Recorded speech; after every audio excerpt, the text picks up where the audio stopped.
It's time for Commonwealth Common Sense with Susan Stimpson and Kevin Scholla. Hey, Susan, how are you?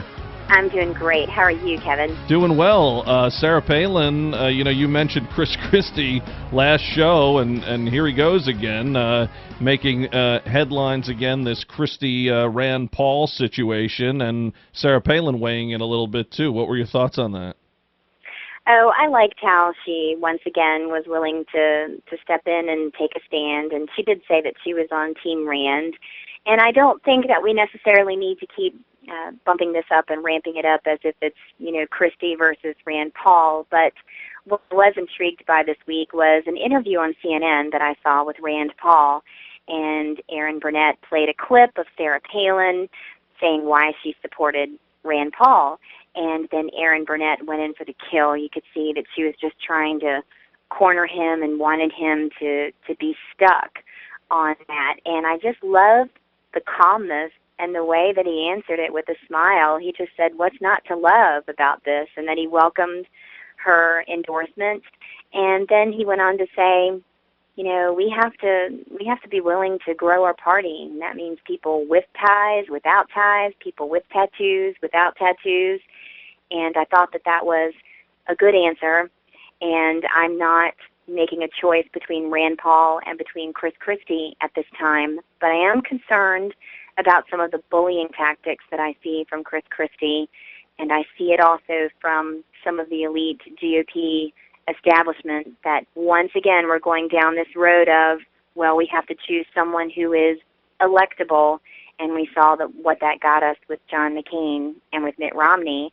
And I think it's time for the Republican Party to actually elect candidates who have done what the creed says in the Republican Party, and those who are willing to run a campaign based on those principles.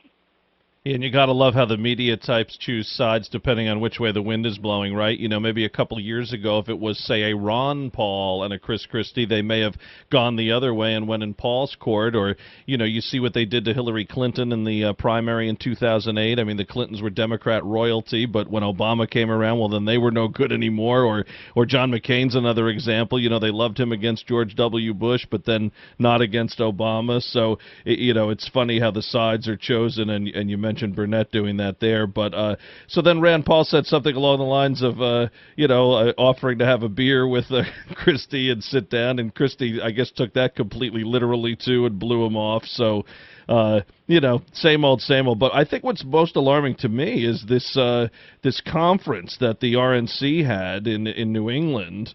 And again, guess who was not invited? Governor Palin and some of the real constitutional conservatives. So what does that say again about this party? Still hasn't learned its lesson? Well, there is a steady campaign that you can tell from those in leadership at the national level of the Republican Party, and that is to put Ted Cruz and Rand Paul and people who believe along the lines of them into a certain box. And even Peggy Noonan had said, there's a quote that she said she can't shake her dismay at Governor Chris Christie's comments about what's happening with national security and surveillance, and that we are to question and we are to challenge because we are the government. And if those who are in the positions of the authority are not asking questions and not challenging, then they're not doing their job. And I would rather someone else be in there who's willing to ask the tough questions, to have that check and that balance, which is exactly the way the Founding Fathers envisioned our government to work. It just seems that they put spotlight over, say, results. In other words, they want to be in the forefront. They want to be the star here, no matter, what that costs. But then you have a Rand Paul who seems to get it and say, when he's asked about Governor Palin, he says, what's not to like? Or a Ted Cruz who can easily share the stage with a Governor Palin. But when you have these Christie and these establishment types, I don't know, Susan. I mean, we got to worry about 2014 first, that's for sure. But you see these names bandied about for 2016, the Christies, the Bushes, the Rubios. It's scary. I mean, you didn't learn with McCain. You still didn't learn with Romney? We do have to worry about 2014. We have to worry about 2013 here in Virginia. We have a race with Ken Cuccinelli, who is a true defender of those conservative principles, those principles where people should be making decisions for themselves and for their family.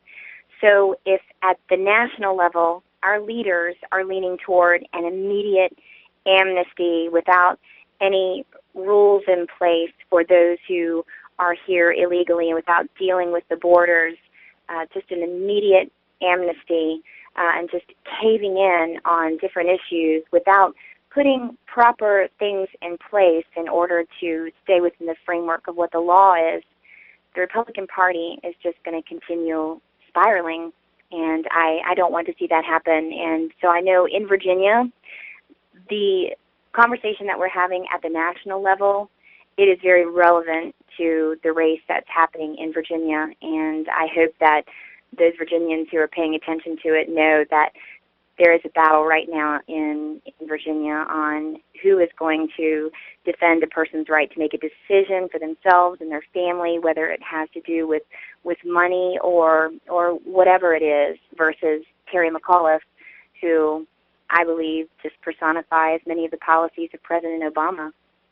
Great points, Susan. 2016 far away, 2014 even far away. Got to take it step by step. Virginia and a few other states with big stuff here in 2013. Susan, thanks a lot. Thanks for having me. Susan Stimpson in Virginia. More Commonwealth Common Sense next week.